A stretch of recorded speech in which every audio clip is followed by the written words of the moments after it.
और इसके बाद भी उसको उसके एक और मैसेज की वजह से दोबारा तिलावत किया जाएगा।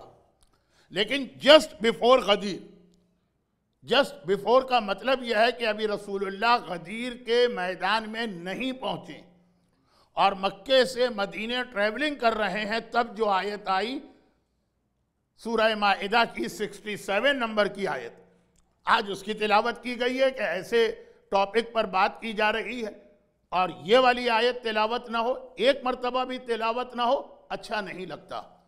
ऐ रसूल बल्लिग मा उन्ज़िला इलैका मिन रब्बिक, पहुंचा दो वो पैगाम जो तुम्हारे रब की जानिब से आया। अल्लाह को कहना चाहिए, कुरान जो है ना बहुत शॉर्ट किताब है, एक लफ्ज उसके अंदर जरूरत से ज्यादा नहीं आता। शायरों का कलाम नहीं है, शायर के कलाम में एक चीज को समझाने के लिए एक ही चीज 3 4 5 लफ्ज आ जाते हैं। कोई स्पीकर की तकरीर नहीं है कि एक बात को वाज़े करने या एलोबरेट करने के लिए एक ही चीज को कई बार रिपीट किया जाए। या अल्लाह का वो कलाम है जिसके बारे में ये चैलेंज भी दिया गया है कि इसमें एक लफ्ज ऐसा दिखा दो जो कट किया जाए और फिर भी माने अपनी जगह ठीक रहें। तो अगर यहां पे ये कहा जाता या यूहा रसूल बल्लिग मा उन्ज़िला इलैक, ऐ रसूल जो तेरी जानिब हुक्म आया पहुंचा दो, तब भी बात सही थी, कंप्लीट थी। कहा नहीं, मैं रब्बिक, जो हुक्म तेरे रब की जानिब से आया है वो पहुंचा दो। बाकी बातों के बारे में नमाज के लिए नहीं कहा कि जो तेरे रब ने कहा है वो नमाज, रोजे के बारे में नहीं कहा जो तेरे रब ने कहा है वो नमाज, कयामत के बारे में नहीं कहा कि कयामत का अकीदा जो तेरे रब ने कहा।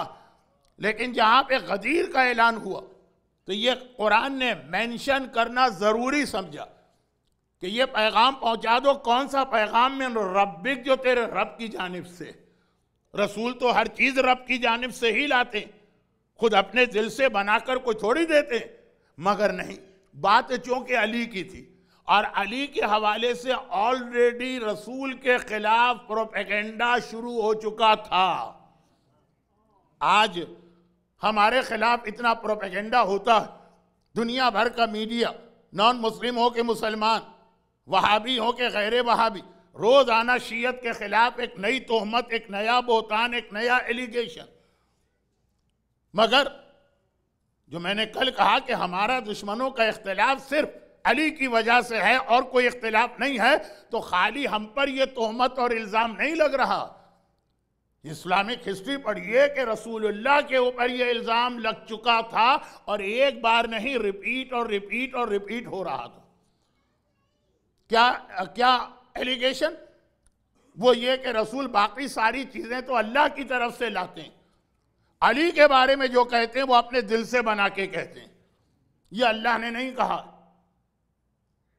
भाई भी हैं और अब तो दामाद भी हो गया, फेवरिज्म है, ये हुक्म खुदा नहीं है। तो अगरचे गदीर के ऐलान से पहले नहीं, गदीर के मैदान में एंटर होने से पहले अल्लाह ने बता दिया कि यह हुक्म मेरी जानिब से आ रहा मिन रब्बिक। मगर फिर भी आपको मालूम है हारिस इब्ने नोमान फाहरी का वाकया, कि गदीर के वाकये के बाद भी उसने उसी गदीर के मैदान में जब अली की बैयत हो रही है यही जुमला तो कहा था ना कि ये जो अभी तुमने ऐलान किया है ये अल्लाह ने नहीं कहा, तुमने अपने दिल से अपने भाई की मोहब्बत में ये ऐलान किया।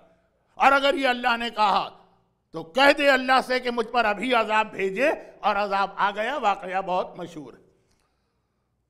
लेकिन वो एक हारिस इब्ने नोमान ने इस तरह से खुल्लम खुल्ला यह इल्जाम गदीर में लगाया, वरना पहले से ही अल्लाह ने एज ए प्रिकॉशन आयत में मैं रब्बिक रख दिया था कि यह हुक्म तो खास तेरे रब की जानिब से आ रहा। हर हुक्म रब की जानिब से है, लेकिन खास क्यों? 10 साल हो गए जब से रसूलुल्लाह मदीने पहुंचे हैं, रोजाना पैगंबर पे ये इल्जाम लग रहा। ये अल्लाह ने नहीं कहा, ये आपने अपने भाई और दामाद की मोहब्बत में अपनी जानिब से ये जुमला इरशाद फरमा दिया। चाहे वो ओहद के मैदान में अली को जुल्फ़िकार देना या चाहे शहजादी कौनैन से अली की शादी का मसला हो, चाहे मैदान खंदक में ज़रबत अली का तस्करा हो, चाहे खैबर में अलम देने का मसला हो, चाहे फतेह मक्का में अपने कंधों पे खड़ा करके बुतशिकनी का मसला हो, हर जगह ये कहा जा रहा ये अल्लाह की तरफ से नहीं, ये अपनी तरफ से कहा गया।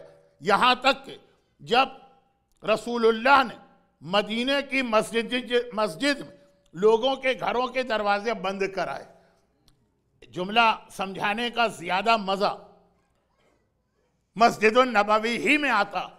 जब मैं अपने काफिले के साथ हज पे जाता हूँ या अपने ग्रुप के साथ उम्रे पे जाता हूँ, वहीं पे ये हदीस और ये वाकया समझने का मजा आता। लेकिन बहरहाल मजलिसों की वजह से जो लोग जिंदगी में कभी नहीं गए मक्की और मदीन, अल्लाह हर मोमिन और मोमिना को हज, उम्रा और 14 मासूमीन की जियारत का शरफ अता करे। लेकिन मजलिसों की बरकत से जो कभी भी नहीं गए उनको भी मालूम है कि वाकया क्या था कि पैगंबर ने जब लोगों के घरों के दरवाजे बंद करना शुरू की, हर आदमी ने अपने घर से एक शॉर्टकट बना लिया था मस्जिद में आने का। यह मुसलमानों का बहुत पुराना नेचर है जिसमें हम मोमिन भी शामिल। हमें हर काम हर शॉर्टकट से चाहिए। हत्ता जन्नत भी हमको जाना है तो कोई शॉर्टकट मिल जाए, ना नमाज पढ़ना पड़े, ना रोजा रखना पड़े, ना हिजाब करना पड़े, ना हराम से बचना पड़े, ना वाजिब की पाबंदी करना पड़े और जन्नत मिल जाए। शॉर्टकट चाहिए। और ऐसे ही लोग ज्यादा पॉपुलर हैं हमारी कम्युनिटी में जो आपको शॉर्टकट दिखाएंगे। ये कह दो और बस जन्नत पहुंच जाओ, ये नारा लगा दो और जन्नत पहुंच जाओ, ये एक अमल कर लो और जन्नत पहुंच जाओ। जो इस्लाम तरीका बता रहा है वो तो बड़ा मुश्किल वाला तरीका, कुरान जो तरीका बता रहा है वो तो बड़ा मुश्किल वाला तरीका है, तो शॉर्टकट। तो अब मदीने की मस्जिद में अपने घरों से निकल के मस्जिद में आओ, बहुत लंबा एक राउंड लगाना पड़ता। मस्जिद के पीछे की दीवार से जो बैक वॉल एक रास्ता बनाया शॉर्टकट। और फिर उस शॉर्टकट का नुकसान ये हुआ कि अब लोग खाली मस्जिद में आने के लिए वो रास्ता इस्तेमाल नहीं करते हैं। सामने वाले से मुलाकात है, उसके घर पे जाना है, मस्जिद से जा रहे हैं। दोपहर के वक्त अरब की औरतें तो सोती हैं ना, आपके यहाँ की खवातीन तो डेयरी क्वीन में शायद होती होंगी, लेकिन अरब की औरतें तो सोती हैं ना। बच्चे शोर मचा रहे हैं, दरवाज़ा खोला, बच्चों को मस्जिद में भेज दिया, जाओ जाके वहाँ खेलो। मस्जिद प्ले ग्राउंड भी बन गई, मस्जिद लोगों की चौपाल और बैठक की जगह भी बन गई, मस्जिद चाय और हुक्का पीने की जगह भी बन गई, मस्जिद रिश्तेदारों से मुलाकात की जगह भी बन गई, मस्जिद सब कुछ हो गई, इबादत की जगह न रही। बस एक बार हुक्म खुदा आया कि आए मेरे हबीब, ये मस्जिद इन चीज़ों के लिए नहीं है जो इन लोगों ने इस्तेमाल किया। सबके घर का दरवाज़ा बंद करो, दरवाज़ा ही ना रहे। पैगंबर ने पहले ज़बान से कहा, लेकिन ज़बान की बात को मोमिन मानता कहाँ है। पैगंबर ज़बान से कहते रहे मस्जिद का एहतराम, मस्जिद की रिस्पेक्ट, मस्जिद का पर्पस, मस्जिद का मकसद। एक ऐसा जुमला कह रहा हूं जिसकी तफसील का टाइम आज नहीं, क्योंकि आज मैं मजलिस बहुत लंबी नहीं पढ़ना चाहता हूं, तो डिटेल का टाइम नहीं है। इस पर अमल यूं नहीं करना है, अपने मर्जी से डिटेल पूछना है। लेकिन दुनिया में कितनी मस्जिदें ऐसी अब आजकल जहां पे दुआए कुमैल भी हम मस्जिद में इसलिए नहीं होती कि महाराजे का फतवा गए कि मस्जिद में पहला हक नमाज पढ़ने वाले का, दुआए कुमैल वाले का पहला हक नहीं। चुनांचे अगर इतना बड़ा क्राउड मस्जिद में आ गया कि सारा दुआए कुमैल में मस्जिद भर गई और कोई नमाज पढ़ने आया, उसको नमाज की जगह नहीं मिल रही है, तो ये हराम अमल, उसको जगह दो, क्योंकि मस्जिद में पहली चीज नमाज। हाँ, नमाज के बाद वक्त मिले या ये कि क्राउड के बीच में भी नमाजियों की जगह अलग रखी जाए, वो एक अलग बात है। तो कितनी मस्जिदों में अब जब लोगों को अवेयरनेस आई है, फतवा पता चला है, रमज़ान की अमाल शिफ्ट करना पड़े, दुआए कुमैल शिफ्ट करना पड़े, बट मस्जिद नॉट प्लेस ऑफ नमाज या बैतुस सलात नहीं, जो सीगा पढ़ के मस्जिद बनाई जाए। तो अल्लाह के रसूल पहले ज़बान से कहा, जब असर नहीं हुआ तो एक बार जलाल के आलम में आए और एक एक करके सबके घर के दरवाजे को बंद किया। अब लोगों को शुरू में तो बड़ा शौक पहुंचा कि ये जो एक फैसिलिटी थी ये हमसे वापस ली जा रही, लेकिन जब आधे दरवाजे बंद हो गए तो अब लोग बहुत खुश हो गए कि ये टर्न बाई टर्न हर एक के घर का दरवाजा बंद हो रहा। तो इसमें लास्ट दरवाजा जो है वो अली के घर का है। यहां पे एक बहुत छोटी सी बात कह दूं आज की मजलिस में, ड्यू टू सम रीजन कुछ मक्का, मदीने, हज, उम्रे का जिक्र ज्यादा आ जाएगा। एक छोटी सी बात अभी यहां पे कह दी जाए। जो अब तक मदीने की मस्जिद में नहीं गए उनके लिए तो हमने दुआ की है, जो जा चुके हैं उनसे सिर्फ एक सवाल करना, शहजादी का हुजरा और मदीने की जो मस्जिद है उसमें कितना डिस्टेंस, कितना फासला? शहजादी के हुजरे से अगर कोई मस्जिद में आना चाहे तो कितना चलना पड़ेगा? बीच में कितनी रोड है? अब ये वाली बात, मकसद क्या है सवाल करने का? सिर्फ एक ऐसी मिसअंडरस्टैंडिंग जो जाफरी सेंटर में नहीं, लेकिन बहरहाल दुनिया में कई जगहों पर है। मदीने की मस्जिद का घरों के दरवाजे का जिक्र हुआ तो ये टाइम मिल गया। एक छोटी सी बात, कोई डिस्टेंस नहीं। मदीने की मस्जिद जो है उसकी ये दीवार, भाई यही शहजादी का हुजरा, यानी शहजादी के हुजरे के 3 दरवाजे, एक का नाम बाबे अली, एक का नाम बाबे आया तथीर है, एक का नाम बाबे मस्जिद। अब तो नजर नहीं आते, वहां उन्होंने कुरान के शेल्फ वगैरह रख के बहुत ज्यादा उसको छुपा लिया। तो तीसरा दरवाजा जो है वो ऐसा है कि अगर आप वो दरवाजा खोलें, शहजादी के हुजरे में हो, दरवाजा खोलें और पैर बाहर रखें तो आपका पैर मस्जिद के अंदर आएगा। यानी जरा सा 1 फीट का या 6 इंच का भी डिस्टेंस नहीं है। दरवाजा खुला और आप मस्जिद में एंटर हो गए। चुनाचे जब आज से 30 साल पहले, आज से 35 साल पहले पाकिस्तान में और खुसूसन कराची में यह मसला हुआ कि औरतों के लिए भी नमाज जमात हाईली रिकमेंडेड है और उनको भी बहुत ज्यादा सवाब मिलेगा। बल्कि जब यह बताया गया कि दुनिया में इस्लाम आने के बाद पहली नमाज जमात जो हुई, रसूल पढ़ा रहे हैं, खदीजा ताहिरा पीछे नमाज पढ़ रही, मौला रसूल के बराबर में खड़े हैं एक मर्द और एक औरत। अब अली तो रसूल ही का जुज है, अली को रसूल से अलग ना समझो। तो पहली नमाज जमात सिर्फ एक औरत ने पढ़ी। नमाज इस्लाम में आई औरत के रोल की वजह से। तभी समझ में नहीं आता, एक सवाल होता था, शहजादी ने कब नमाज जमात में शिरकत की? मैंने उस वक्त भी यही कहा था, क्योंकि आज से 35 साल पहले उम्रा और हज करने वालों की तादाद बहुत कम थी, बहुत कम लोग गए थे। अब तो सब आई विटनेस हैं और जो नहीं भी गए तो टेलीविजन की वजह से लाइव नमाजें देखते हैं। मैंने कहा शहजादी का हुजरा मस्जिद है, औरत जब नमाज जमात पढ़े तो बीच में ये पार्टीशन आ सकता है ना, ये पार्टीशन है।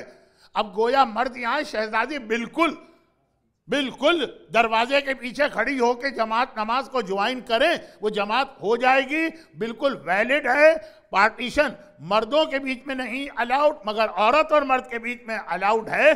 तो अगर शहजादी मस्जिद में एंटर होकर नमाज पढ़ती नजर नहीं आ रही तो कैसे आपने एज्यूम कर लिया कि शहजादी अपने बाबा के पीछे नमाज जमात नहीं पढ़ती थी? वो अपने हुजरे में खड़े होकर नमाज जमात पढ़ सकती है। कनेक्शन बिल्कुल मिलेगा, मगर ये बात वही समझेगा जो मस्जिद की जियारत करके आया है। अल्लाह हमें, आपको, हर मोमिन और मोमिना को जल्द अज जल्द जियारत का मौका दे। लेकिन नहीं, मैं अपनी आधी दुआ वापस लेता हूं। दुआ वापस नहीं होती। जल्द अज जल्द जियारत का मौका ना मिले, थोड़ा सा टाइम मिल जाए। क्यों? ये आगे चल के अभी बात होने वाली है, ये जुमला जहन में रखिएगा। जल्द अज जल्द नहीं, थोड़ा सा हमको टाइम मिल जाए। ये टाइम क्यों मैं कह रहा हूं? अभी अभी बात होगी, अभी आज ही। अगर उस वक्त तक मिंबर पे अल्लाह ने मुझे ताकत और हिम्मत और जिंदगी दी तो बात ये हो रही कि शहजादी का हुजरा मस्जिद का ही एक पार्ट है और वो भी एक दरवाजा था। सब आए दरवाजे बंद होने का ये सीन देखने के लिए। जब तक अपने घर के दरवाजे बंद होते रहे तो एक शौक, दिल में बहुत गुस्सा भी, ये हमसे एक फैसिलिटी वापस ले ली गई। लेकिन आधे दरवाजे जब बंद हो गए तो अब दिल में ख्याल आया, जिस तरह रसूल राउंड लगा रहे हैं, अच्छा मेरी उंगली तो उसी तरह चल रही है, लेकिन जो वहां नहीं गए वो नहीं समझ पाएंगे। रसूल यूं चले दरवाजे बंद करते करते अब आए तो अब आखिरी दरवाजा जो है वो अली का, फिर मस्जिद खत्म है, सहन है। अब मजा आ रहा। पहले तो आदमी एक चीज बर्दाश्त नहीं करता है, लेकिन जब देखता कि दूसरों के ऊपर भी यही है और हमसे बड़ों पर भी यही है, और अली से तो हसद करने वाले भी बहुत हैं, कहा आज बड़ा मजा आएगा। हम तो हमेशा रसूल के पास से भगाए गए, लेकिन आज अली भी हमारे साथ, घर का दरवाजा बंद होगा। रसूल आखिर में वहां पहुंचे, दरवाजे को देखा, दरवाजा तो बंद नहीं किया, पहले खड़े होकर अहले बैत को सलाम किया, फिर मस्जिद के अंदर आ गए। मस्जिद ही में हैं, अपने मुसल्ले की जाने। ये क्या हो गया? कहा ये तो रसूल ने सरासर जियादती की है और जुल्म किया है और फेवरिज्म किया। 25 मकान हैं या 30 मकान हैं, 29 के दरवाजे बंद हुए, एक को छोड़ दिया। इतना ज्यादा ये प्रोपेगेंडा उस दिन हो गया था कि दो बातें उसी दिन हुई। दो बातें उसी दिन। पहली बात, रसूल जलाल की आलम में फर्स्ट टाइम ये खुतबा दे रहे हैं, मिंबर पे गए, और मिंबर पे जाने के बाद बहुत जलाल में है रसूल, और कहा कि क्या तुम मेरे बारे में ये एलिगेशन लगा रहे हो? तुम्हें क्या पता कि मैंने अपनी मर्जी से कोई काम नहीं किया। जिस घर का दरवाजा बंद किया तो वो भी ऐसा घर था जो अल्लाह ने मुझे हुक्म दिया, और जिस घर का दरवाजा खुला रखा तो ये भी ऐसा दरवाजा था जिसके लिए अल्लाह ने मुझे हुक्म दिया। ना अपनी मर्जी से दरवाजा बंद किया, ना अपनी मर्जी से दरवाजा खुला रखा है कि दिल चाहता है कहूं या रसूल अल्लाह, इन अक्ल के अंधों को समझाने की क्या जरूरत। एक आंखों का अंधा होता है, वो चल जाएगा, काना नहीं चलेगा, वो कल बात हो चुकी। और एक अक्ल का अंधा होता, मस्जिद में अली के घर का दरवाजा खुला रहा तो इनको ऑब्जेक्शन और एतराज है। इन्हें क्या पता अली कौन है? अली वो है कि मस्जिद का दरवाजा छोड़ो, खाने काबा में भी अगर उसकी मां जाएगी तो आम दरवाजे से नहीं जाएगी, अली के लिए खास दरवाजा बनाया जाएगा।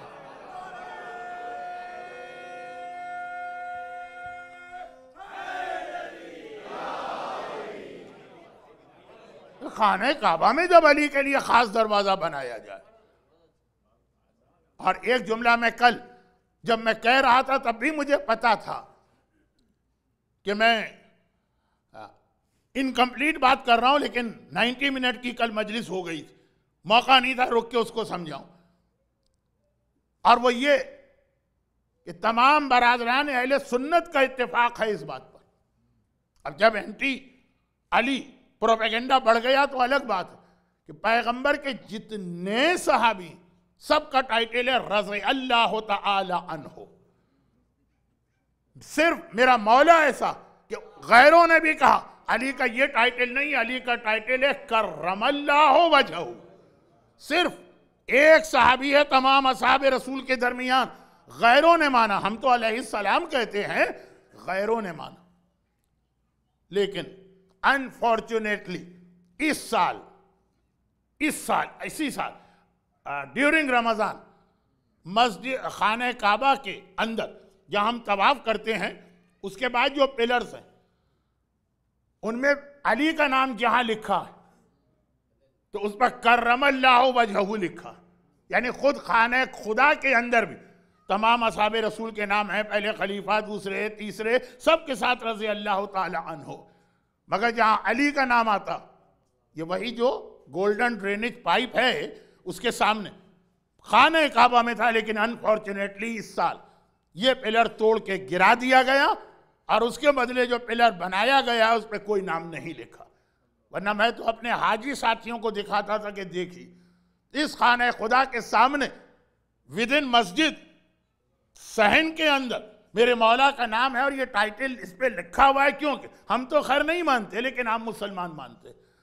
अब ये सवाल कि तमाम असहाबे रसूल का एक टाइटल और सिर्फ अली का टाइटल अलग, दूसरों के अकीदे से, अपनी तो बात ही नहीं हो रही है। कोई वजह है? फखरुद्दीन राजी ने वजह लिखी। ये नाम ऐसा मशहूर नाम है कि जो लोग ज्यादा डिटेल नहीं जानते उनको भी पता है। राजी, इमाम राजी, फखरुद्दीन राजी, जिनके बारे में कहा जाता है कि सिर्फ आया अकमलतु लकुम दीनकुम इतनी आयत सुनकर आखिरी उम्र में शिया बन गए थे। वो बात इंशाल्लाह बाद में होगी, क्योंकि उसमें हमारे लिए एक प्रैक्टिकल मैसेज है। फखरुद्दीन राजी के लिए अकीदे का मैसेज है, हमारे लिए प्रैक्टिकल मैसेज है, लेकिन बाद में। तो राजी ने अपनी किताब में लिखा कि हाँ, एक रीजन है कि सारे असहाब एक तरफ, सिर्फ अकेले अली एक तरफ। हम तो मानते हैं, हमारा तो अकीदा हर चीज के बारे में खैर की बात। कहा जितने असहाब रसूल जिंदगी के किसी ना किसी मरहले में उन्होंने बुतों के आगे सर झुकाया और बुतों को सिजदा किया। बाद में अल्लाह ने उनको इस्लाम की दौलत दी और ये हो गए और वो हो गए और वो हो गए तो छोड़िए, लेकिन अली वाहिद शख्सियत है कि विलादत से लेकर शहादत तक सिवाय अल्लाह के अली की पेशानी किसी बुत के और गैर के आगे नहीं झुकी है। तो सब रज़ी अल्लाह ताला, अल्लाह राजी हो। और यह है कर्रमल्लाह वजहू, अल्लाह इनके चेहरे को बहुत बुलंद करे कि ये वो वाहिद पेशानी है असहाब रसूल में जो किसी बुत के आगे नहीं झुकी है। उलमा इसको भी वन ऑफ द रीजन कहते हैं, वन ऑफ द रीजन। काबे की दीवार क्यों शक हुई? कहा कि काबे में चारों तरफ बुत लगे थे, हत्ता जो एंट्रेंस का दरवाजा था उस दरवाजे के ऊपर भी एक शेल्फ बना के बुत रखे गए थे। दुनिया की हर कौम का तरीका कि घर में दाखिल होने की जगह पर बरकत के लिए अपने अकीदे की चीजें रखते। हमारे यहाँ बहुत से मोमिन हैं जिनके घर में एंटर हो ऊपर कुरान, एक शेल्फ होगा दरवाजे पर, कुरान के अंदर आने वाला कुरान के नीचे से गुजर के आए। बहुत से घरों में आयतुल कुर्सी, बहुत से घरों में सूरह यासीन, बहुत से घरों में हजरत अब्बास का छोटा सा एक मुख्तसर अलम, ये इसके साए में गुजरे।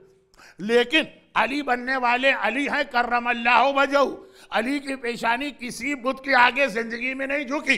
अगर बिनते असद इस मौके पर आम दरवाजे से आती और उस बुत का साया बिनते असद के जिस्म पर पड़ता तो अली पर बुतों का साया पड़ जाता। दीवार शक की गई, रास्ता बनाया गया कि अली वो है कि जिंदगी तो छोड़ो, पैदा होने से पहले माँ के पेट में है तब भी किसी बुत का साया तक अली के ऊपर नहीं पड़ा।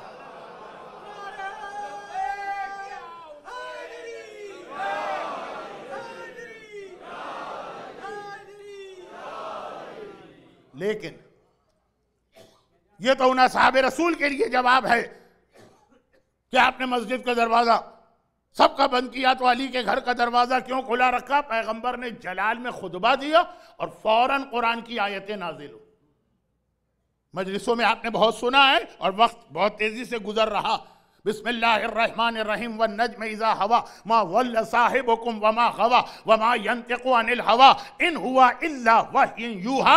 ये आयतें कब नाजिल हुई? यही इसी दिन, यही वाकया जो घरों के दरवाजे बंद होने का वाकया। कसम सितारे की जो झुका, तुम्हारा ये साथी ये रसूल मा ज़ल्ला, ये जालिन में से नहीं है, वमा गवा, और ये गुमराह नहीं हुआ। ये क्यों कुरान को कहना पड़ा? मदीने में नारा ये लगा कि रसूल अली की मोहब्बत में गुमराह हो गए, गलत रास्ते पे चले गए, जालिन में शामिल हो गए।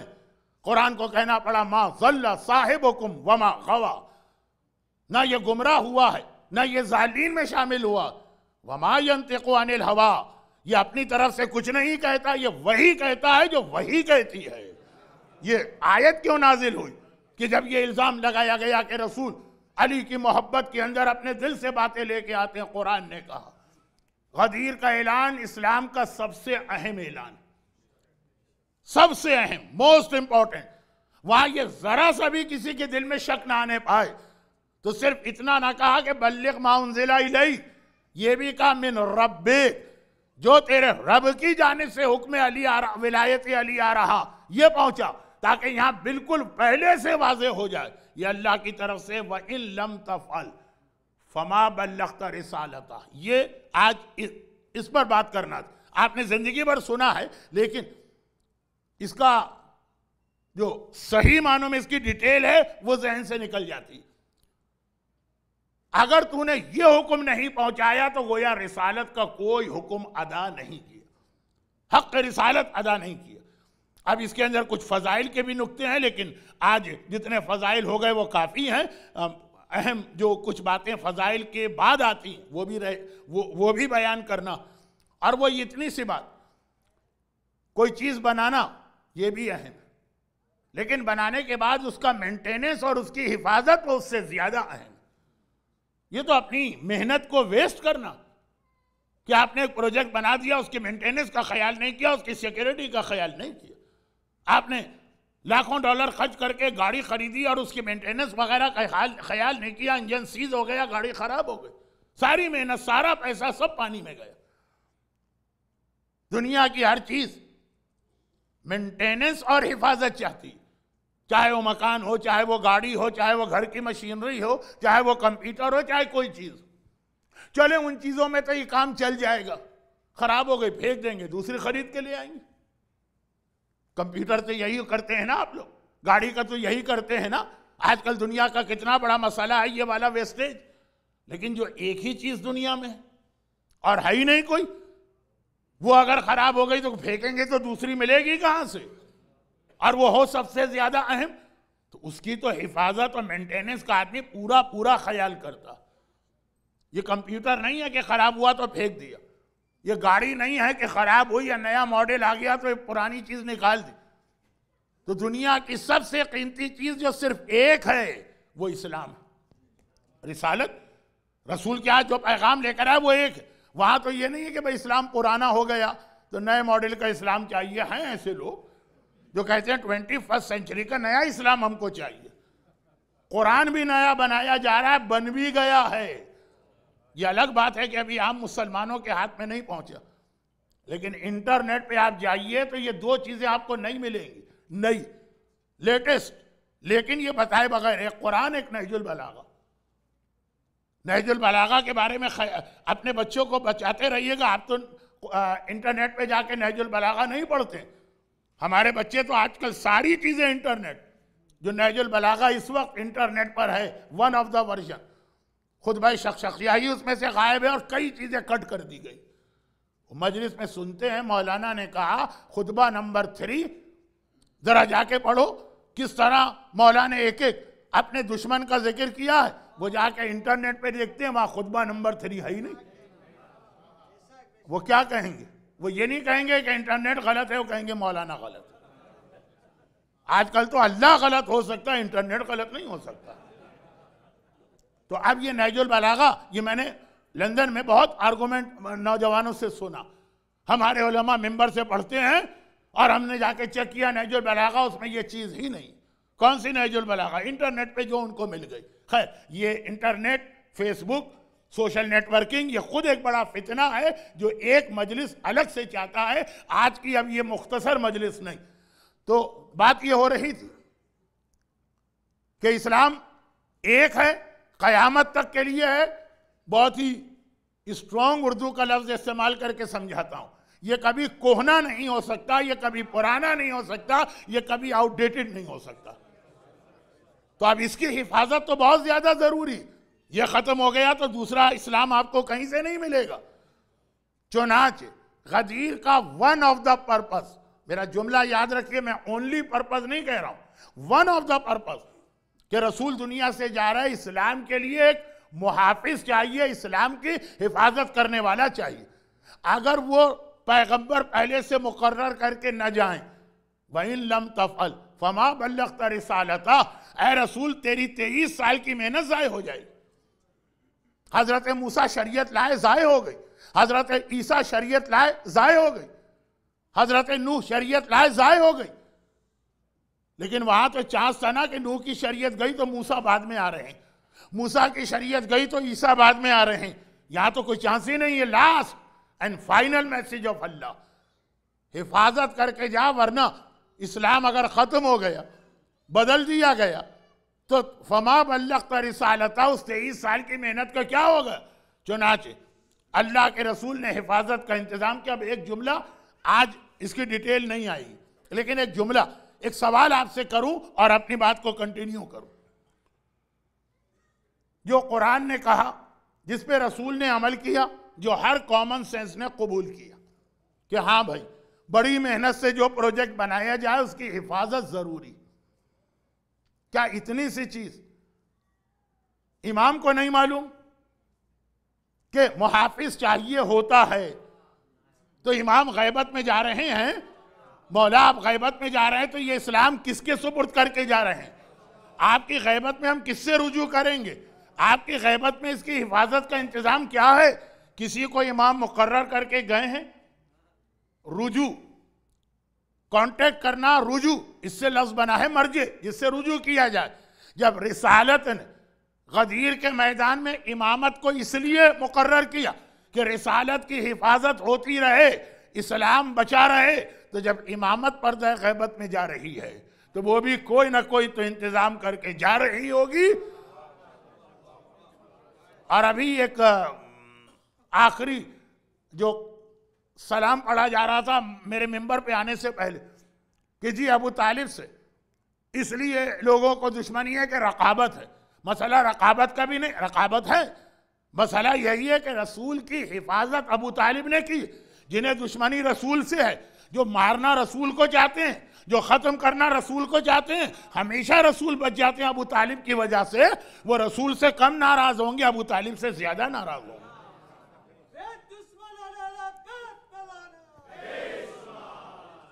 तो अब ये जो मुहाफिज होता है ना, उस पर आदमी और ज्यादा गुस्सा करता है, असल मालिक पे इतना गुस्सा नहीं करता है। ये जो सिक्योरिटी गार्ड है, ये जो बॉडी गार्ड है, ये जो हिफाजत करने वाला, यही वजह है। बहुत छोटे स्केल की बात है, मैं बराबर नहीं कर रहा हूं। यही वजह है कि आज जो इस्लाम को खत्म करना चाहते हैं, उनका सारा गुस्सा मराजे के खिलाफ है, सारा प्रोपेगेंडा मरजइयत के खिलाफ है। जो अबू तालिब के खिलाफ प्रोपेगेंडा शुरू हुआ बहुत स्मॉल स्केल में, वही चीज, वही प्लानिंग, वही साजिश आज मरजइयत के खिलाफ हो रही। उन्होंने रसूल को क्यों बचाया? हुसैन ने इस्लाम को क्यों बचाया? और ये मराजे गैबत के अंदर इमाम ज़माना की तरफ से अपॉइंटेड, ये मकसद है इमाम को क्यों बचा रहे हैं? चुनांचे रोज आप एक नया एलिगेशन सुनेंगे। बस इसके बाद में होगी। सिर्फ एक सवाल कि गैबत में जाते हुए इमाम को इंतजाम कर गए कि ऐसे ही चलेगा? जब हमारे और आपके लिए यह हुक्म है कि हमेशा हिफाजत का इंतजाम करना, जैसे नमाज, आपने नमाज पढ़ ली, एनफ, कहा नहीं नमाज की हिफाजत भी करो। रोजा रख लिया, एनफ है, कहा रोजे की हिफाजत भी करो। वाजिबात दीन पे अमल किया। एक लफ्ज बहुत आता है कि जाय ना होने पाए, ये इसकी तशरीह है कि नमाजें कैसे जाय होती। आपकी पॉकेट अगर वो नीचे से कटी हुई हो, जितना आप पैसा जमा करेंगे, अर्न करेंगे, उसमें डालेंगे, तो सारी मेहनत आपकी जाहिर हो, तो गिरता चला जाएगा। आप कहेंगे आजकल तो क्रेडिट कार्ड का जमाना है, क्रेडिट कार्ड गिरेगा।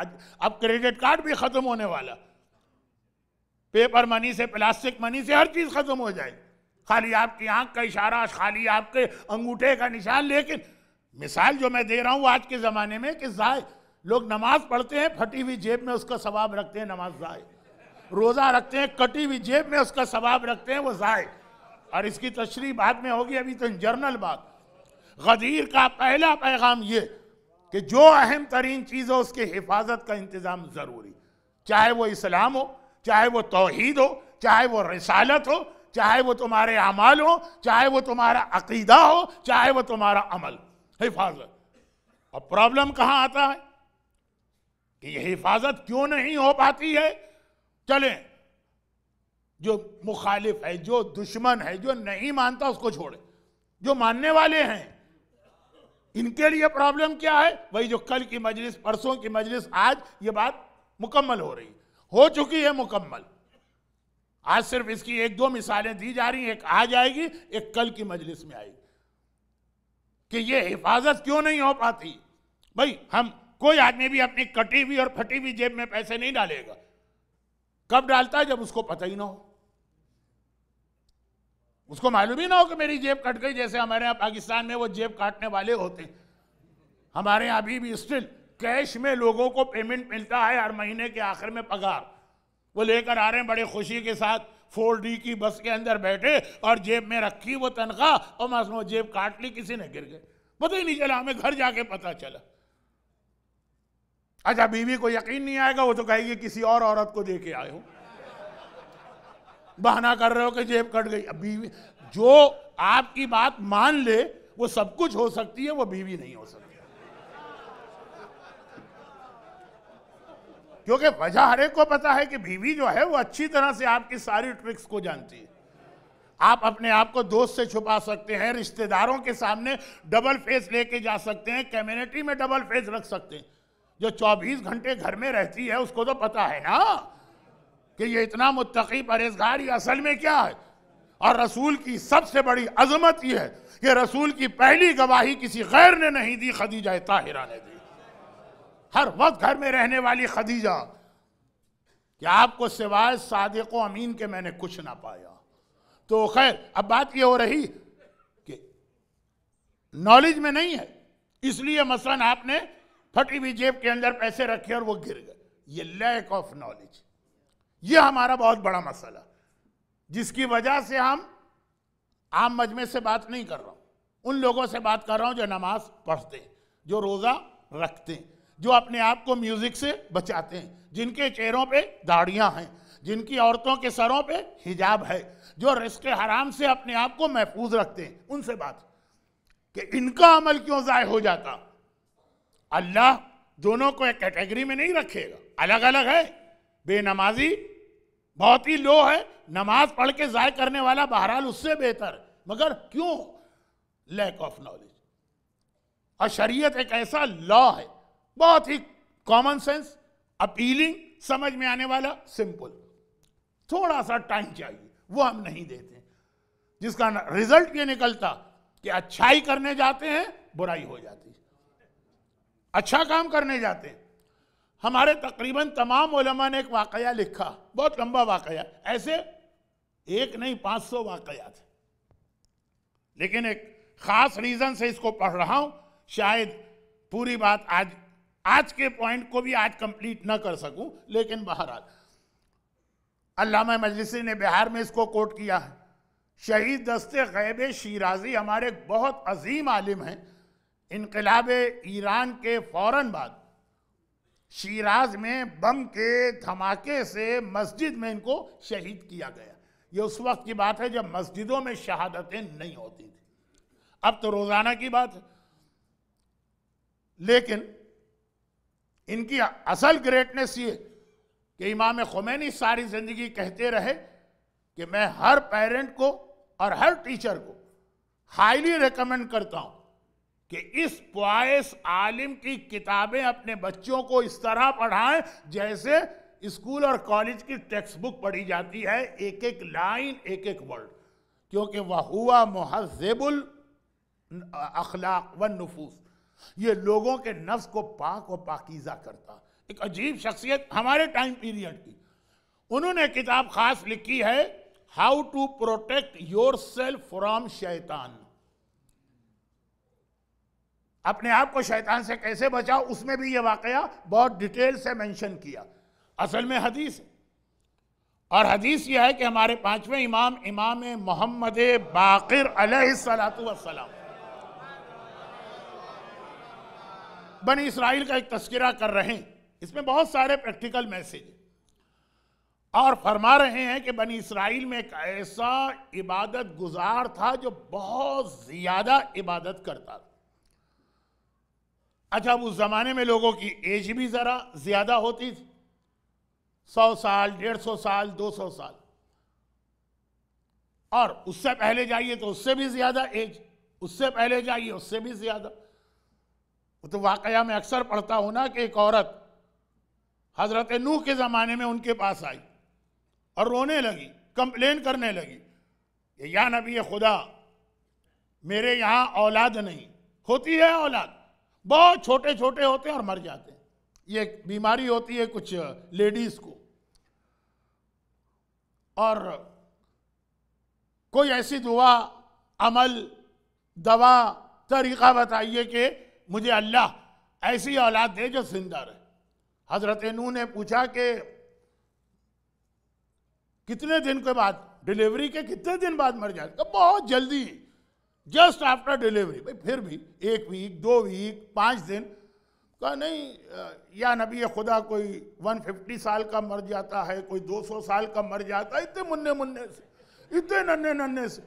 या नबी खुदा कोई 300 साल का होके मर जाता है, मेरी तो दुनिया अंधेर हो गई है, छोटे छोटे मेरे बच्चे, वो 300 साल के,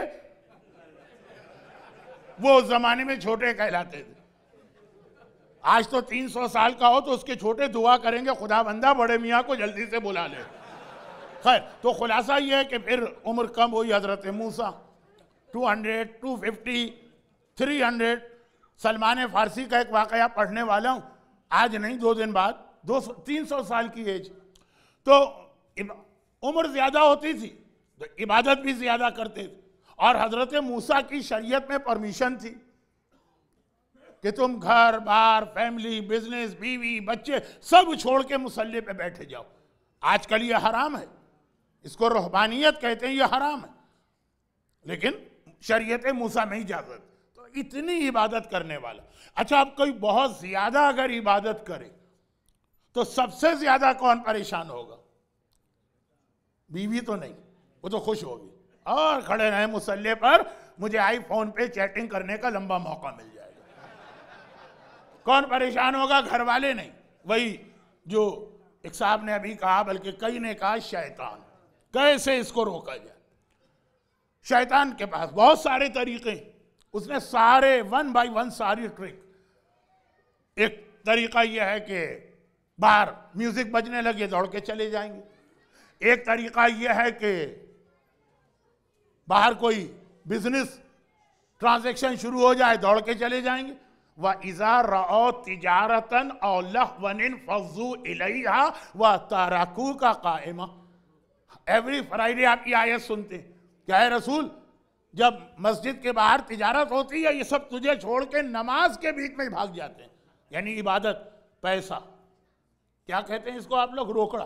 अच्छा, ये रोकड़ा या ये कि खेल कूद। पाकिस्तान में आज लोगों को रोकना हो नमाज से, 220 का मैच बहुत इंटरेस्टिंग, आखिरी 3 ओवर। अब आपको तो पता ही नहीं होगा, आप बेसबॉल वाले हैं, लेकिन इंडिया पाकिस्तान ये आखिरी ओवर कितने अहम होते हैं। तो खुलासा यह है कि सारे तरीके इस्तेमाल किए, सब चीजों में फेल हो गया। मैं 50 बातें और कह सकता हूं, लेकिन फायदा क्या टाइम वेस्ट करने का। अच्छा, शैतान हर काम खुद करता है? नहीं भाई, उसके पास हम जैसे छोटे मोटों के लिए कोई टाइम नहीं। जो हाथी का या शेर का या राइनो का शिकार करता है, वो खरगोश का शिकार नहीं करता। ये मेरा लेवल नहीं है, मैं बड़ा बिग गेम हंटर, ये मेरा लेवल नहीं है। वो तो छोटे मोटे अपने नौकरों को लगा देता। ये जुमला शैतान ही का है, जो इमाम खुमैनी ने अपनी एक किताब में लिखा। ये आएगा लेकिन आज नहीं, अब आज तो टाइम नहीं है। चुनांचे शैतान उस इलाके से पूरी दुनिया का दौरा करता, घूमता रहता। समझ में नहीं आता मेरे, वो कैसे मुसलमान। शैतान की बात आती है, कहते हो पूरी दुनिया में घूमता रहता है, उसको ये पावर है। इमाम की बात आती है तो कहते हैं ऐसा इमाम तो अकल में नहीं आ रहा। शैतान अकल में आ रहा है, इमाम अकल में नहीं आ रहा है। बात सही है कि अगर इमामत वाली अकल होगी तो इमाम समझ में आएगा, शैतानी अकल होगी तो शैतान समझ में आएगा।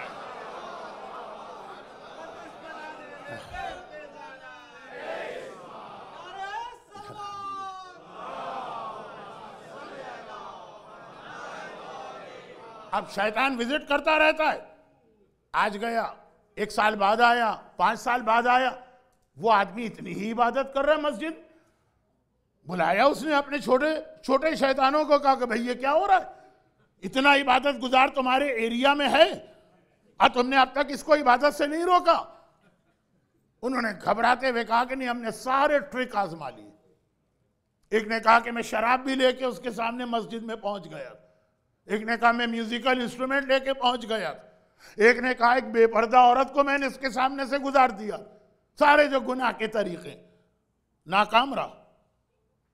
शैतान ने कहा अच्छा इतना सीरियस मसला, अब ये तुम्हारे बस की बात नहीं, अब मुझको खुद आना पड़ेगा और देखो मैं कैसे आता हूं। और एक जुमला कहा शैतान ने जिसको याद रखिएगा, कहा देखो जब कोई आदमी किसी तरह से गुनाह ना करे तो एक तरीका होता है। क्या तरीका? का मुझे देखना। शैतान मस्जिद के बाहर ड्रेस चेंज किया, बिल्कुल एक मुत्तकी परहेजगार, इतनी बड़ी सफेद दाढ़ी, माथे पे सिजदे का निशान, एक बड़ी तस्बीह हाथ में, मुसल्ला बगल में लाके इसके बराबर। मस्जिद तो सबके लिए, मुसल्ला बिछाया और शुरू नमाज। अब बाद में ये जुमला कहा था, देखा मेरा तरीका? का नहीं समझ में आया? कहा जो मोमिन किसी तरह से सीधे रास्ते से ना हटे, उसे दीन के रास्ते से हटाना, नमाजों के जरिए बहकाना, मिंबर के जरिए बहकाना। तो अब वो ये खुद एक बहुत अहम जुमला, आगे तशरीह आएगी, लेकिन अभी तो पहले वाकया पूरा हो। अब वो इबादत करने वाला, मस्जिद में बहुत से लोग इबादत करते हैं, वो अपनी नमाजों में लगाइए, अपनी नमाजों। चंद दिन गुजर गए, 1-2 घंटे नहीं, 2 वीक, 3 वीक। अब बराबर में जो असली एक्चुअल आबिद है वो परेशान हुआ कि ऐसी नमाजें, भाई मैं बहुत नमाजें पढ़ता हूं, लेकिन थोड़ी देर बाद जरा थक जाता हूं, पग वगैरह दुखने लगते हैं, थोड़ी देर आराम करता हूं। आप होते तो बाहर निकल के सिगरेट विगरेट पी के आ जाते, कुछ तो चाहिए ना, शब कदर तक में लोगों को चैन नहीं आता। खैर, तो खुलासा ये कि थोड़ी सी नींद, भाई ये तो इंसान की बेसिक नेसेसिटीज हैं। थोड़ा सा खाना नहीं खाएंगे तो ताकत कहाँ आएगी, ताकत नहीं आएगी तो नमाज कैसे पढ़ेंगे। अलबत्ता ये मैं आम खाने की बात कर रहा हूं, जो अभी सिगरेट की मैंने मिसाल दी, तो मुझे याद है कि हज के दरमियान एक खातून बहुत ज़ईफ थी, 70 की एज, वो पान खाने की शौकीन थी। आप लोग पान जानते तो होंगे, चाहे अमेरिका में ना मिलता हो, और पान के अंदर भी वो तंबाकू वगैरह और कुछ ड्रग्स से मिलती जुलती है, ड्रग्स तो नहीं है जो पाकिस्तान इंडिया में राइज है, क़िवाम, तंबाकू, पान पराग, मुझे नहीं मालूम, कुछ ऐसी चीज़ है, उसकी आदी थी। मैंने उनसे कहा कि देखिए, एहराम आपका 2 दिन आपको हज में एहराम पहनना है, इसमें आप खुशबू वाली कोई चीज़ नहीं खा सकती, और खुशबू में भी टॉप ऑफ द लिस्ट है ज़ाफ़रान। वो चावल नहीं खा सकते जो बहुत बिल्कुल सिंपल हो, लेकिन ज़ाफ़रान पड़ो। तो ये पान के अंदर ज़ाफ़रान वाला तंबाकू इस्तेमाल करती थी, ज़ाफ़रानी तंबाकू। कराची का कोई होता तो समझ जाता, अब आप लोग तो बंबई के भी नहीं हैं, बंबई के लोग भी समझ जाते हैं। खैर, लेकिन ऐसा लग रहा है कि आप ज़्यादा समझ रहे हैं, तो खुलासा ही है। उन्होंने कहा बेटा पान नहीं खाऊं, ये तंबाकू वाला ज़ाफ़रानी तंबाकू। मैंने कहा वैसे तो डॉक्टरों का ये डिपार्टमेंट है कि खाएं कि ना खाएं, शरीयत का ये मसला कि एहराम में ना खाएं। तो बेटा क्यों ना खाऊं? इनका एहराम पहना, आपको हज करना है, खाने काबा का तवाफ। कहा अगर मैं ये पान ना खाऊं तो मुझे काबा ही नजर नहीं आएगा, मैं तवाफ किस चीज का करूंगी। देखिए, जब हैबिट हो जाती है ना, वो वाला स्टेज तो नहीं, लेकिन बदन को जो ताकत दे वो वाला खाना। मैं तो थोड़ी देर बहुत कम खाता हूं, फर्ज कीजिए रोजा रखता हूं सुबह शाम, ये कौन इबादत करने वाला है? ना ये सोता, ना ये खाना खाता। इतनी देर हो गई, आप कहेंगे मौलाना वो नहीं सोता, हमें जाके सोना। हाँ ठीक, मैं घड़ी देख रहा हूं, बस आज भी वाकई 5-7 मिनट लेट हो गया है, वो बिल्कुल आखिर में। ये इबादत करने वाला ऐसी नमाज, ना खाना खाए, ना सोए, ना आराम करे, ना इसके पैरों में कोई तकलीफ हो, नमाज एक खत्म तो दूसरी, दूसरी तो तीसरी, तीसरी तो चौथी। दिल मेरा भी चाहता है इतनी इबादत का, ताकत नहीं है, इससे पूछना पड़ेगा। चुनाचे वो पहली बार, वो असली एक्चुअल इबादत करने वाला पहली बार अपनी नमाजों से उसकी अटेंशन हटी। अब ये अटेंशन हट गई पहली बार, और जाके इसके करीब बैठ गया कि भाई इससे पूछे क्या चीज है। जैसे वो एक कार्टून पहले आता था, पोपाई द सेलर, भाई वो स्पेनिश खाता है, बड़ी ताकत आ जाती है। ये क्या खाता है, क्या खा के आया है? अभी तो 15 दिन से तो कुछ नहीं खाया। चुनाचे बैठा, वो एक नमाज खत्म हुई, अभी सलाम भी नहीं फेरा, अल्लाहु अकबर, उसकी दूसरी नमाज शुरू हो गई। उसे ये कोई थोड़ी ख्याल करना है कि हिलते हुए अल्लाह अकबर ना कहो और सलाम पूरा करो, वो कौन सी सही नमाजें पढ़ रहा है, वो तो सारी जाली और फराडिया नमाजें, वो वक्त ही नहीं दे रहा है। अब इसको और शौक हुआ ऐसी इबादत, तो एक मरतबा बस मौका मिल के उसने उसको पकड़ लिया, कहा ये बताओ कि तुम ये इतनी इबादत कैसे कर रहे हो, what is the secret behind it. कहा कि नहीं कोई सीक्रेट नहीं, बस मैं इबादत कर रहा हूं। कहा लेकिन इतनी इबादत का तुम नहीं कर सकते हो, मुझे रियल इबादत आबिद का नहीं, मैं नहीं कर सकता हूं। तो शैतान ने पूछा कि अच्छा ये बताओ तुम कौन सा गुनाह करके आए हो नमाज पढ़ने। वो हैरान हो गया, कहा गुनाह करके नमाज, वुजू करके नमाज होती है, तहारत करके नमाज होती है, प्रॉपर ड्रेसिंग के साथ नमाज होती है, ये तुमने क्या सवाल किया? अब शैतान ने कहा अच्छा तुम्हें नहीं मालूम, जब तक कि गुनाह ना करोगे नमाज में मजा नहीं आएगा। जितना बड़ा गुनाह करोगे उतना तुम्हें अज़ाब खुदा याद आएगा, इतना बड़ा अज़ाब, नमाज में कंसंट्रेशन बढ़ेगा। ये बात इसके मगज में आ गई कि हाँ जितना बड़ा अज़ाब, पनिशमेंट। तो किसी साहब ने कहा भी था कि फिर उसको तो मौलाना साहब आपकी मस्जिद में बैठा देना चाहिए था। मैं पढ़ता हूँ अज़ाब, आज 5वां दिन है, क्या आपने मुझसे अज़ाब सुना? लेकिन बहरहाल बदनाम हो गया हूं कि कब्र वाले बापू। खुलासा यह है कि उसने कहा जितना बड़ा गुनाह करोगे, गुनाह की वजह से तुम्हें ना हराम का दिल चाहेगा ना खाने का दिल चाहेगा। हर वक्त तुम्हारे सामने होगा अजाब, जहन्नम, आग, सांप, बिच्छू, अजय, कोड़े, वो सारी चीजें। हाँ ये बात इसके मगज में आ गई। इमाम ने कहा ये आलिम नहीं था, खाली नमाजी था। आलिम होता तो समझ जाता कि क्या फ्रॉड इसके साथ हो रहा है। कहा अच्छा तो फिर कौन सा गुनाह करूं? कहा कि वो गुनाहगार औरत। अच्छा वो कहाँ होती है? तो बहुत शरीफ आदमी है, आपको भी नहीं पता होता होगा अटलांटा में ऐसे एरिया कौन से हैं, शरीफ आदमी है आप लोग। तो खुलासा ये है क्या होता है, क्या होता है। उसने कहा ये जाओ फला घर, इतने उसकी इतनी फीस है, फीस दे देना। अब गया ये, और इसको असल में जाना है नमाज के लिए, लेकिन बहुत बड़ा गुनाह करना है। कहा ये सबसे बड़ा गुनाह। वहां गया, औरत ने देखा अगरचे उसका बिजनेस यही है और कोई आदमी अपने बिजनेस को खोटा नहीं करता है, लेकिन इमाम ने कहा फिर भी ये नमाजी से ज्यादा इल्म रखती थी। जैसे ही उसने देखा, कहा कि ये दरवाजा आज तक सैकड़ों आए और सैकड़ों गए, हमें इससे कोई ताल्लुक नहीं, कौन आ रहा है कौन जा रहा है, हमारी फीस दे और जो मकसद है पूरा कर। ऐसा आज तक नहीं आया, कोई ना कोई सीक्रेट है तेरे आने के पीछे, तू लगता भी नहीं है कि गुनाह के लिए आया। बुजुर्ग ने कहा कि जरा बकवास ना कर, मेरे पास टाइम नहीं है, मुझे जाके अपनी नमाज कंटिन्यू करना। ऐसा इतना बड़ा नमाजी फिर यहां पे क्यों आया? कहा कि बस वो मेरे साथी ने ये बताया। वो औरत कहने लगी कि वो नमाजी नहीं है, वो शैतान है।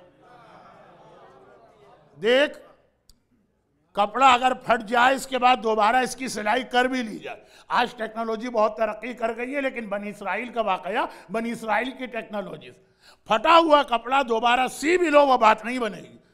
अभी तेरा किरदार बिल्कुल ठीक है, एक बार गुनाह करके अपने तकवे को और अपने किरदार को अगर नुकसान पहुंचा दिया कि लाख तू इसके बाद नमाज पढ़े तुझे फायदा नहीं होगा, वो शैतान है, जाके चेक कर ले। वापस आए, वाकई देखा कि मस्जिद खाली, वो गायब, मुसल्ला बगल में दबा के रफू चक्कर। समझ भी गया कि शैतान ने नमाज शुरू हुई, इधर ये औरत 1 घंटे के बाद मर गई। सारे महल्ले में बहुत बदनाम औरत थी, मर गई, मर जाए। लोगों ने कहा अल्लाह का शुक्र हमारी दुआ कबूल हो गई। कोई नहीं आया, मैयत तक उठाने नहीं आए। बराबर के गांव में नबी रहते थे, हाँ नबी, रसूल नहीं नबी, वही आई, जाओ फला घर पे, फ़क़त मातत वलियतुन मिन औलियाई फ़ग़स्सिलहा वसल्लिहा वकफ़िनहा वदफ़िनहा।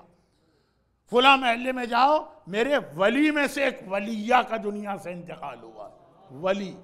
वली जाके उसे गुस्ल दो, कफन पहनाओ, नमाज पढ़ो और दफन करो। अब वो आगे और ये सोच के आए बड़ी पर्देदार, बड़ी बाहिजाब, बड़ी नमाजी औरत होगी, अल्लाह ने उसको वली कहा है, वली। महल्ले में कदम रखा, लोगों से पूछा वो घर का कहाँ है? या नबी खुदा आप? अभी कल एक बहुत ही मुत्तकी आदमी आया था, आज तो आप आ गए।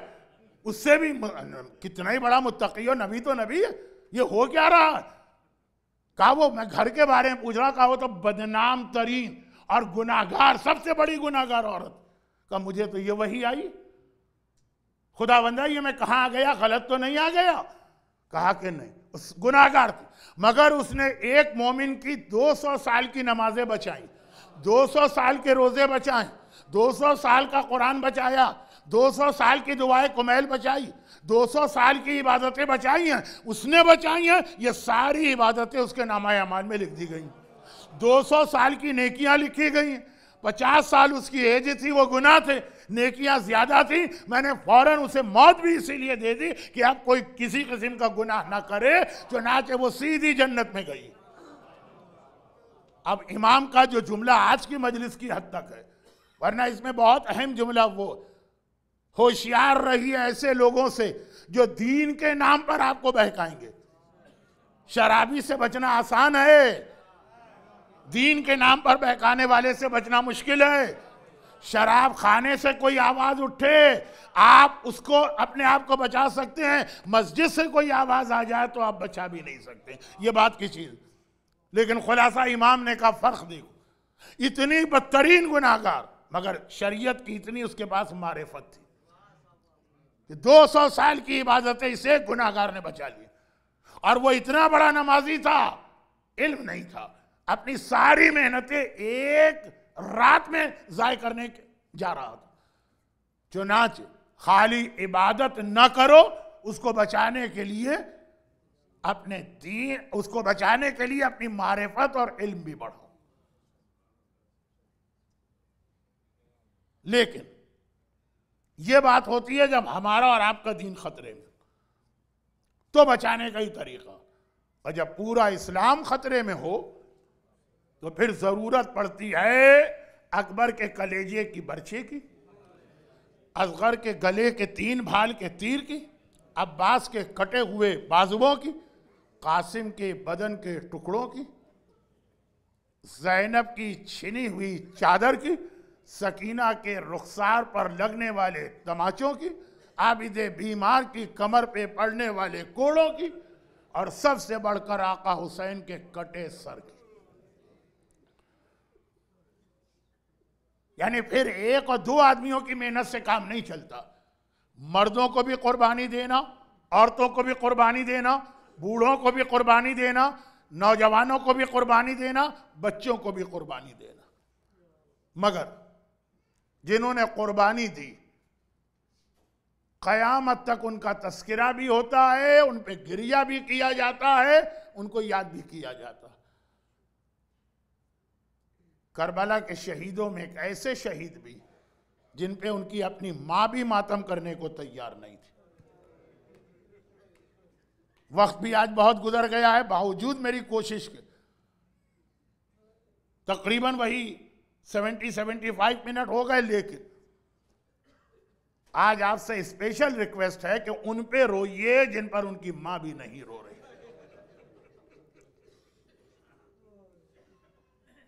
जब अहले बैत रिहा हुए थे शाम में और सारे कटे हुए सर वापस मिले थे और शामी औरतें पुरसा देने आईं, तो देखा हर कटा हुआ सर किसी बीबी की गोद में है, वो उसको उस पर मातम कर रही।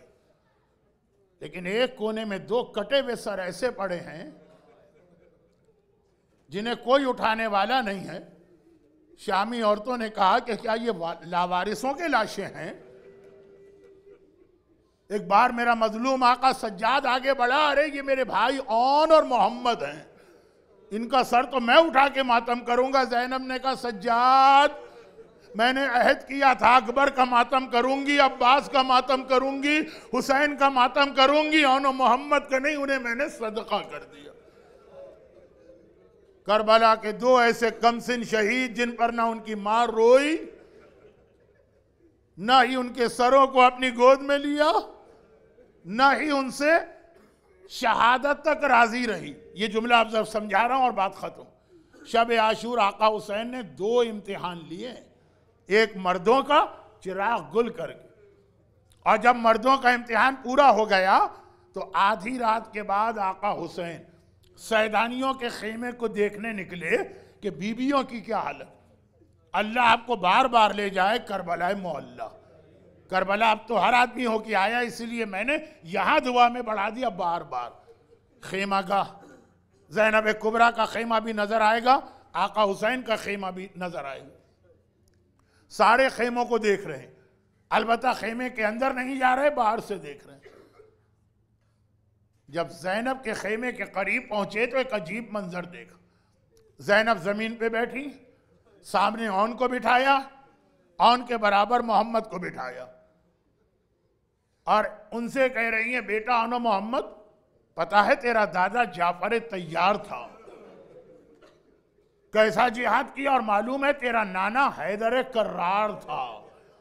लेकिन बेटा अपनी जबान से ना कहना कि तुम जाफर तैयार के पोते हो और हैदर कर्रार के नवासे हो। कल ऐसा जिहाद करना, ऐसा जिहाद करना कि सारी फौज यजीद पुकार उठे, ये औनो मोहम्मद नहीं लड़ रहे, ये जाफर तैयार आ गए, ये खैबर में हैदर कर्रार आ गए। बेटा कल अपने दादा और नाना के खून का असर दिखाना। और बेटा एक बात का तो मुझे यकीन है, तुम बहुत कमसिन हो, लेकिन हो तो हैदर कर्रार के नवासे, फुरात पे कब्जा कर लोगे। जब फुरात पे कब्जा कर लेना तो बेटा औनो मोहम्मद खबरदार, असगर से पहले पानी न पीना। माँ को पता न चले कि असगर प्यासा है और तुमने पानी पी लिया। वह हुसैन की आंखों में आंसू आ गए। एक जुमला कहता हूं, और वो ये है कि आपको मालूम है ना कि ज़ैनब को अली अकबर से कितनी मोहब्बत है। भाई के बेटे से ज़ैनब कितनी मोहब्बत करती, तो हुसैन भी ज़ैनब से कितनी मोहब्बत करते। ज़ैनब के लाल औनो मोहम्मद जैसे ज़ैनब अकबर से मोहब्बत करती हैं हुसैन की वजह से, हुसैन उतनी ही मोहब्बत औनो मोहम्मद से करते हैं। यही वजह कि माँ ने आखिरी जुमला यह कहा, बेटा कल सबसे पहले तुम्हारे लाशें आने चाहिए। कोई माँ दुनिया की ऐसी मिलेगी? और सबसे पहले तुम्हें जिहाद करना चाहिए। मगर आशूर का दिन आ गया। जब कभी औनो मोहम्मद खेमे में आए, ज़ैनब ने देखा बेटा अब तक जिंदा हो, मैं तो तुम्हारे लाशों का इंतजार कर रही। आखिर वो वक्त आ गया कि अली अकबर का लाश आ गया। 9 मुहर्रम के मसाइब, अकबर का लाश आ गया। अब जो औनो मोहम्मद आए, ज़ैनब ने नाराजगी से मुंह फेर लिया। दोनों बच्चे तड़प गए। अम्मा हमसे क्या गलती हो गई कि आज हमें देखने को भी तैयार नहीं है। ज़ैनब ने जलाल के आलम में कहा, बेटा औन, बेटा मोहम्मद, ये दिन भी आना था। मेरे माजाए हुसैन के वारिस अकबर का लाशा आ गया और मेरे बेटे अब तक जिंदा खड़े हैं। औन मोहम्मद ने नन्हे नन्हे हाथ जोड़ दिए। अम्मा किसी से पूछ ले, सुबह से बार बार मामू हुसैन के पास जाते हैं, मामू हमें मख्तल में जाने दीजिए, हर बार मामू मना कर देते हैं। मामू से इजाजत आप दिलवा दीजिए, फिर देखिए कि आपके बेटे कैसे आपके दूध का हक अदा करते हैं। ज़ैनब एक बार हुसैन के पास गई, कहा भैया, मैं बात बहुत मुख्तसर कर रहा हूं, वक्त भी नहीं रहा, बेटा औन और बेटा मोहम्मद ये मेरे सामने हैं भैया, बहन की ख्वाहिश है इन्हें मख्तल में जाने दे, और इस तरह नहीं जाने दूंगी। मैंने इनके लिए सामान रखा। ये कह के संदूक खोला, 2 अमामे निकाले। कहा एक इनके दादा जाफर तैयार का अमामा है, कब से मैंने हिफाजत से रखा था, और एक इनके नाना मेरे तेरे बाबा हैदर कर्रार का अमामा। एक अमामा औन को पहना, एक अमामा मोहम्मद को पहना। छोटे हैं तो क्या हुआ, हैदर कर्रार के वारिस बन के मख्तल में जाएंगे।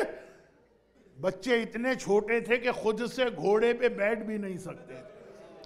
एक को हुसैन ने गोद में लेके घोड़े पे बिठाया, एक को अब्बास ने गोद में लेके घोड़े पे बिठाया और घोड़े चले। अब जाफर तैयार के पोते का जिहाद बहुत कमसिन है, मगर है किसका पोता? हैदर कर्रार के नवासे का जिहाद बहुत छोटा है, मगर है किसका नवासा? लश्करे यजीद। एक बार भागा अलमान अल हफीज, मगर एक वक्त वो आ गया, दोनों भाइयों को अलग किया गया। आधी फौज ने औन को घेरे में लिया, आधी फौज ने मोहम्मद को घेरे में लिया। इधर औन घोड़े से गिरा, उधर मोहम्मद घोड़े से गिरा। हुसैन ने आवाज दी, अब्बास जरा जल्दी से चलो, एक को मैं लाता हूं, एक को तुम लाते हो। और लश्कर यजीद ने खुशी के शादियाने बजाना शुरू किए। हर शहादत पे वो खुशी के शादियाने बजाते हैं, इधर खुशी के शादियाने बजते हैं। सैदानियाँ खेमों में समझ जाती हैं ये वारिस मारा गया, ये शहीद मारा गया, मातम शुरू हो जाता है। मगर इधर औन मोहम्मद घोड़े से गिरे, उधर फौजे यजीद ने खुशी के शादियाने बजाए, सैदानियों ने मातम शुरू किया। ज़ैनब ने जुमला कहा, मिर्ज़ा दबीर के मरसिए की बैत है, मिर्ज़ा दबीर के मरसिए की बैत है, रोक दिया। कहा, बाजे वालों की सदा ज़ेर क़नात आती है, कैसे लाशें मेरे बच्चों की बारात आती है। बीबियों मुझे तो मुबारकबाद दो, मेरा औन मेरा मोहम्मद मेरे माजाए हुसैन पे कुर्बान हुआ। हुसैन ये लाशें लेके आए, एक बार ज़ैनब के करीब पहुंचे, कहा ज़ैनब बहन एक बात मैंने तेरी मानी थी ना, तूने कहा था इन्हें जाने दे, मैंने जाने दिया, एक बात तू मेरी मान ले, एक बार पहले औन को फिर मोहम्मद को अपने कलेजे से लगा ले। बच्चे कब से तड़प रहे थे कि अम्मा। ज़ैनब झुकी, है तो मां ना, औन को गले से लगाया, औन मर चुका, औन मर चुका है। मोहम्मद को गले से लगाया, आखिरी सांसें ले रहा, मोहम्मद आखिरी सांसें ले रहा। एक बार आंखें खोली, देखा मां ने गले से लगाया है, एक जुमला कहा, बात खत्म हो गई। अम्मा अब तो तू हमसे राजी हो गई ना, अम्मा अब तो तू खुश हो गई ना, अम्मा अब तो तेरे औनो मोहम्मद ने तेरे दूध का हक अदा कर दिया। आज उसका मातम, जिसका मातम उसकी माँ भी नहीं कर रही। खुदावंदा इस औन मोहम्मद का वास्ता, औन मोहम्मद और इनकी माँ ज़ैनब कुबरा को मानने वालों और इन पे गिरिया करने वालों को, इनके घरों को, इनके घर वालों को, इनकी औलादों को दुनिया और आखिरत की हर परेशानी से महफूज फरमा। खुदावंदा दुनिया भर के साहिबान ईमान की हिफाजत फरमा, ज़ुहूर इमाम में ताजील फरमा। ख़ास तौर पर हमारे एक बरादर मोहतरम आसिफ भाई फ़कीर मोहम्मद, कल सर्जरी हुई थी लेकिन स्टिल क्रिटिकल पोजीशन है। खुदावंदा तुझे औन का वास्ता, खुदावंदा तुझे मोहम्मद का वास्ता, खुदावंदा तुझे उनकी माँ का वास्ता, इनको शिफाए कामिला और सेहत आजिला अता फरमा। मातम हुसैन।